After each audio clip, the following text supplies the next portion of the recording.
Hello everyone, it's Friday, July 10, and today we will analyze the charts for the euro and the British pound to assess potential market trends. The European currency experienced significant volatility yesterday and hit a new one-week high during the Asian session today. However, demand for the euro remains limited. The same goes for the British pound, which continues to trend upwards. Yesterday, traders received disappointing data on US existing home sales, which dropped by 2.4% due to high interest rates, contributing to a weaker dollar. Meanwhile, the situation in the Middle East has stabilized, with no reports of new significant attacks from either the United States or Iran. As a result, risky assets are seeing increased demand amid a dollar weakness. A similar trend was observed in the US stock market, where indices resumed gains following a recent major correction. Also on Thursday, Fed official John Williams delivered a speech, focusing largely on the impact of artificial intelligence and its potential to drive inflation. Alongside the Middle East situation, this remains a key concern. However, his remarks did not lead to a significant rise in the dollar. Before we dive into technical analysis, let's take a look at today's macroeconomic calendar. It includes data on consumer prices from Germany, with a June inflation rate projected at minus 0.3% month-on-month and 2.3% year-on-year. This would be positive news for the European Central Bank. France is also set to release its CPI data, estimated at 0.2% month-on-month and 1.8% year-on-year. And these figures fall below analysts' expectations. The euro may weaken on concerns that the ECB will pause its aggressive interest rate hikes.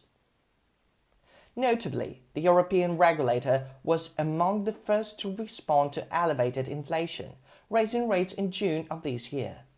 In addition, traders may take notice of Italy's industrial production, which is expected to show a 0.2% decrease.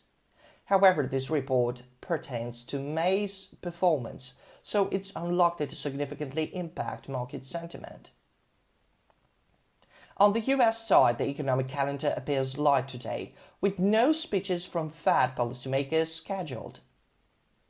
Therefore, only sudden announcements, heightened tensions in the Middle East, or comments from US President Donald Trump could trigger increased market volatility. Turning to technical analysis, the 1-hour EUR USD chart indicates that a false breakout at 14.32 would generate a buy signal, potentially leading the price back to 14.59. A break in consolidation above this level could push the euro up to 14.79, opening the path toward 15.01. At this level, I would recommend going short on the rebound, targeting a move of 15-20 pips. Short positions at 1.1459 and 14.79 should be considered after a false breakout.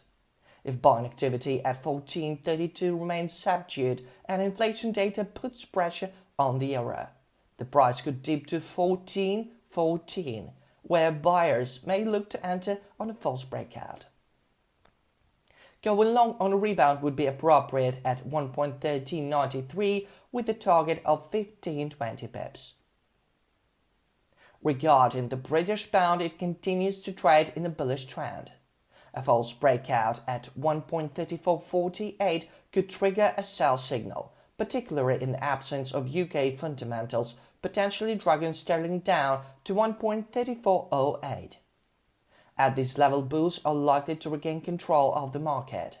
However, buy entries should be considered after a false breakout, as profit taking may occur at the end of the week. The next support level is at 1.3380, where long positions could be evaluated following a false breakout. Buying opportunities on rebound are anticipated at 33.56, targeting a move of 25-30 pips.